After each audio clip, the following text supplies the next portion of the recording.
Hey, welcome again to the navigating the OSHA.gov website. So now we're going to go over the law and regulations section of the OSHA.gov website. This one, even though it's only 4 categories, there are a lot of things that we should go over. First is the hazard communication. This is a big one for OSHA right now. They've transitioned to the globally harmonized system for classification and labeling chemicals, GHS system. So with that GHS transition, they had several different committees and different uh, guidances that they have posted on the OSHA.gov website. So you'll see some instances, or excuse me, you'll see some references here and help. They have SDS sheets right here is your quick cards for those. And what a quick card is if you were to have this card physically in your hand, it'd be a laminated card and there'd be 2 sides to it, and it's meant for just really quick information. So this would be side 1, and you flip it over and then you'll see this as side 2, and that's it. That's all the information that this document would have. This one specifically is the new SDS safety data sheet format with the hazard communication. And then there's a few other things listed here. There's labeling, pictograms, interpretations, standards, and guidances. And then there's even the international guidance with the UN dockets and US-Canada regulatory cooperative, and then the UN's GHS Big Purple Book. So those are all things that you should look at with the question and answers for any of the GHS transition of the HASCOM standard. So that's all in there. And then they do have some additional information with effective dates, wallet cards, and some background. On this side over here, to my right, this is all the highlights related to the globally harmonized system transition. So you'll see all that information that OSHA has available for you. Then in the middle, you've got the standard and then major changes to the standard, all here on the same side. Let's go to the next tab. Open for comments. I am going to actually right click and open this one in a new tab. So what happens is this will take you to regulations.gov, and it's giving me a notice very on top that they're scheduled for maintenance. But the regulation.gov, this is where if you had any kind of comment that you want on a new OSHA rule, you could actually do it right here on the regulations.gov site, and they will just read over all the comments, everything that the stakeholders have to say, and that goes into all the considerations into making a law. Every law that's made under the OSHA standard has what's called a preamble. So if you were to go through the preambles of some of the OSHA records, OSHA regulations, you could see the history of some of those comments that you would have and stakeholder meetings and everything. So this is where that generates, where it originates from right now is this regulation.gov and the OSHA site. So it looks like there's nothing yet. I see that it's loading results. So I'm going to give it a chance. I'm going to go back to my other tab, and we'll see if by the end of this video they have anything up on the regulations.gov. But I'm going to go down a little further to OSHA law and regulation.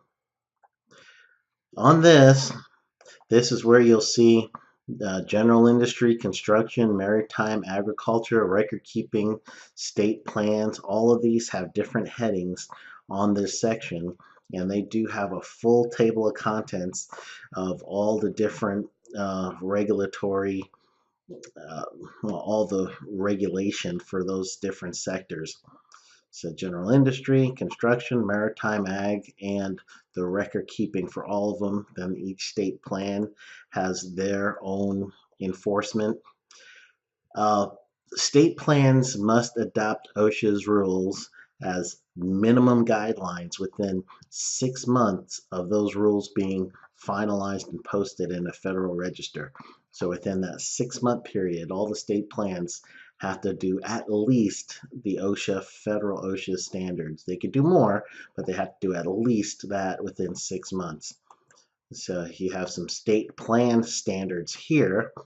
So you could see a few different state plans that by each directive number or standard year on the other side, what some state plans kind of have interlinked information on it. So it's a good way to just look at topics and see what your state may have with that. So I'm going to go back to this page, which is the OSHA law and regulation. Again, you got your quick takes. It has current items that are open for comment. That's going to take you right back to this link right here. And I kind of see 00 here, so it doesn't look like anything is open for comment. So I'm going to go ahead and close this, and we'll go back to this as our main screen. Your latest Federal Register notices, key terms, OSHA record making processes. Those links aren't up right now, but sometimes you do have a hyperlink going right back into that. Then you have public resources, and this is basically how all these, how all of the rules and regulations become laws. The Spring Regulatory Agenda 2016, though there's a link here for it, I'm going to show you another place to find that. They have a video of how to submit comments to OSHA. Then on this side, it's explaining what the Federal Register is and the Code of Federal Regulations, CFR. On the right, it's explaining the rulemaking process. And in here, you can see, the complete OSHA Act if you wanted to get that. So I'm going to click on that. And this is the complete OSHA Act here. However, you could also get this in PDF. And when we get to the news and publication section, I'll let you know how to get that on PDF as well. Then there's just a few other things here that is part of OSHA's regulatory side. It shows you just where you can find everything related to how laws become laws under the or for the Occupational Safety and Health Administration. There's a contact block for them, and then if you go down a little bit more, there's a flow chart for the rulemaking process. So you can actually look at this chart, and if you wanted to really find everything stage by stage of how a rule becomes, or say a proposed rule becomes a law, then this is the process it must go through. And they tell you about how long it is. So once you're developing a rule, it's pretty much 12 to 36 month processing is when it's in that pre-rule stage.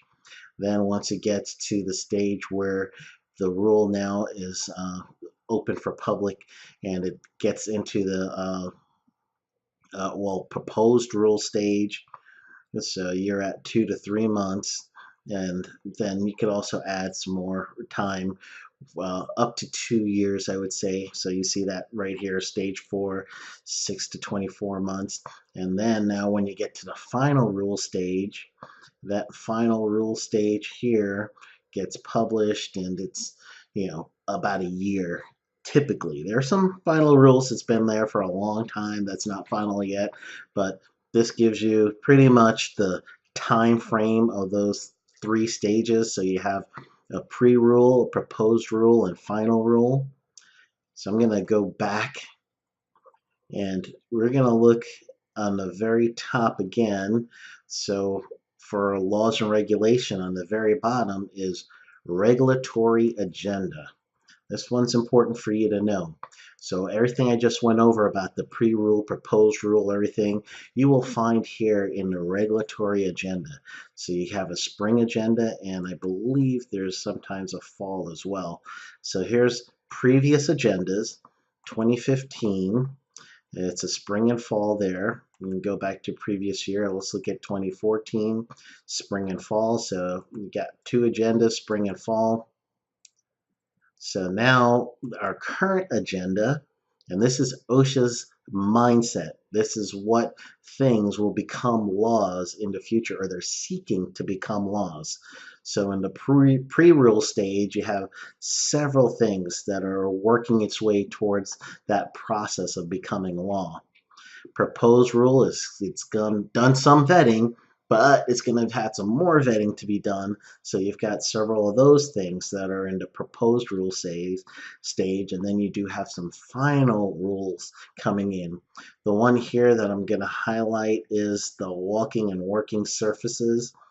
That one is one of those exceptions. It's been in this final rule stage for a long time, I believe since about 2010. So I'm going to click over here to this hyperlink. That's what all these things here on this side are, hyperlinks leading to some more details on those rules.